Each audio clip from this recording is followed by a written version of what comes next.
जय शिवराय। महाराष्ट्र का बहुत ही ज्वलंत और बहुत ही गंभीर जो प्रश्न आज आया हुआ है वो है मराठा रिजर्वेशन का। मराठास को रिजर्वेशन की मांग बहुत पुरानी है। 1980 से ये मांग शुरू है और 2021 साल हो गया है और मराठास को अभी तक आरक्षण नहीं मिला है। इसके बारे में अगर हम शांति से सोचें तो आपको समझ आएगा कि जो भारतीय संविधान ने शुरुआत में यह कहा था कि हम सिर्फ 10 साल के लिए कुछ वर्गों को पिछड़ा होने की वजह से आरक्षण देंगे, वो आगे नहीं निभाया गया।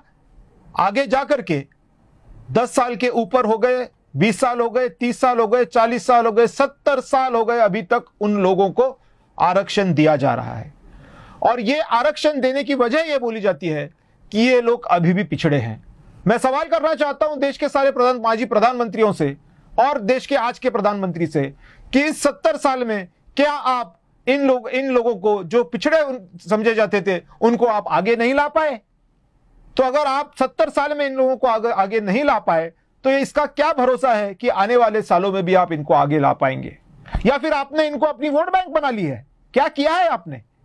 और ऐसे सिचुएशन में जबकि आपने खुद डॉक्टर बाबा साहब अंबेडकर ने जो कहा था कि 10 साल को ही आरक्षण मिलना चाहिए, 10 साल तक ही आरक्षण मिलना चाहिए, आप जब उसको खत्म कर देते हो अपने खुद के लिए, तो ऐसी सिचुएशन में क्या मराठा, क्या पटेल, क्या गुजर, क्या ब्राह्मण ये नहीं बोल सकता कि अब आपके रवैये की वजह से हम पिछड़े हो चुके हैं? हम 90 मार्क लेते हैं और हम हार जाते हैं, कोई 35 मार्क लेता है वो पास हो जाता है। ये नई तरह की इनइक्वालिटी नहीं है, असमानता नहीं है। और अगर ये असमानता आप आगे भी करते ही रहने वाले हैं तो फिर हमारा जीने का मकसद क्या रहा? आप खत्म करना चाहते हैं हमको, आप हमको बर्बाद करना चाहते हैं।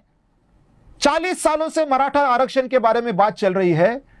अन्ना साहब पाटिल जो हमारे एमएलए थे पहले, उन्होंने आत्महत्या कर दी क्योंकि उस समय भी आप जैसे लोगों ने उनका सुना नहीं। उसके बाद हर बार मराठा समाज ने कोशिश की कि उनको आरक्षण मिले, क्योंकि एक तो जो आरक्षित लोग थे वो आप आगे लाने को तैयार नहीं हो और दूसरा जो आगे हैं उनको पीछे ढकेलने में लगे हुए हो।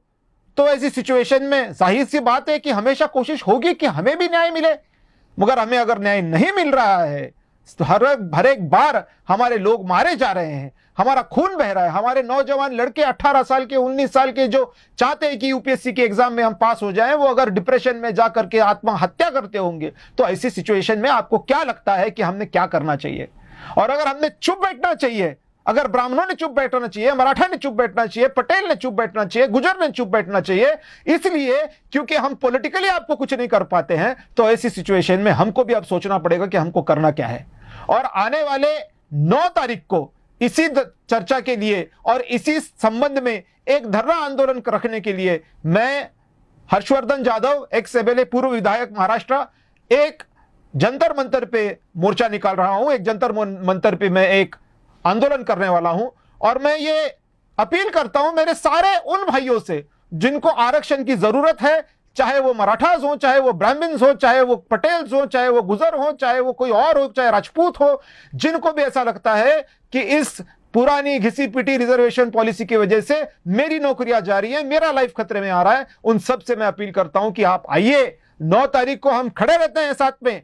कोई भी पॉलिटिकल पार्टी अगर कुछ नहीं करने को तैयार तो हमको हमारे कदम और अपने साथ में हमको लेकर के चलने पड़ेंगे। सारे कदम को कदम लगा के, कांधे को कांधे लगा के चलना पड़ेगा, तभी जाकर के हमारे ऊपर का अन्याय बंद हो सकता है। नहीं तो ये पॉलिटिकल पार्टीज हमको खत्म किए बगैर रहेंगी नहीं।